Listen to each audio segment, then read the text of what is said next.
Mercy എന്നിൽ നിന്ന് എന്തൊക്കെയോ മറച്ചു വെച്ചിരുന്നു. ഞാൻ പലപ്പോഴും മേഴ്സിയോട് ചോദിച്ചിട്ടുണ്ട് എന്താണ് രവിയുമായുള്ള പിണക്കത്തിന്റെ യഥാർത്ഥ കാരണമെന്ന്. അവളതൊരിക്കലും എന്നോട് പറഞ്ഞിട്ടില്ല. പക്ഷെ ഒരു കാര്യം മാത്രം എപ്പോഴും പറയുമായിരുന്നു,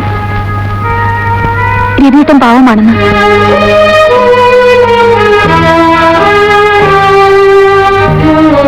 മേഴ്സിയുടെ അനുജത്തി ശശിയാണ് നീയെന്നറിഞ്ഞപ്പോൾ മുതൽ രവി ആകെ അപ്സെറ്റാണ്.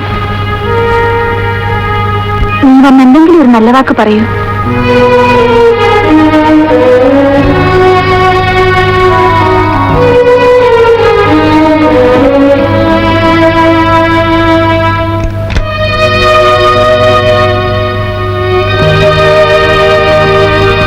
വരൂ.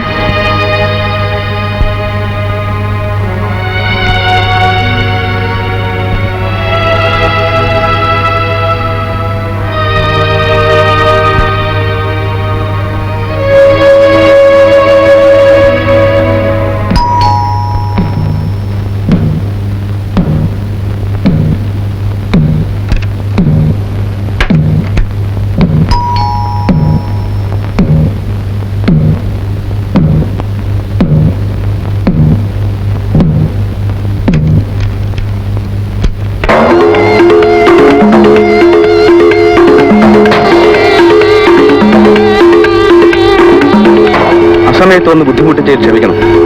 ദേവവർമ്മയെ ഇതുവരെ പിടികിട്ടിയിട്ടില്ല. അവസാനമായി അയാളെ ജയിലിൽ ചെന്ന് കണ്ട ഔട്ട്സൈഡേഴ്സ് ശശികലയും ഫോട്ടോഗ്രാഫർ ചന്ദ്രനുമാണ്. അന്ന് അയാളുടെ പെരുമാറ്റത്തിൽ എന്തെങ്കിലും പ്രത്യേകത തോന്നിയോ? ഇല്ല. ആരോടെങ്കിലും പ്രതികാരം ചെയ്യുമെന്ന് സൂചിപ്പിച്ചോ?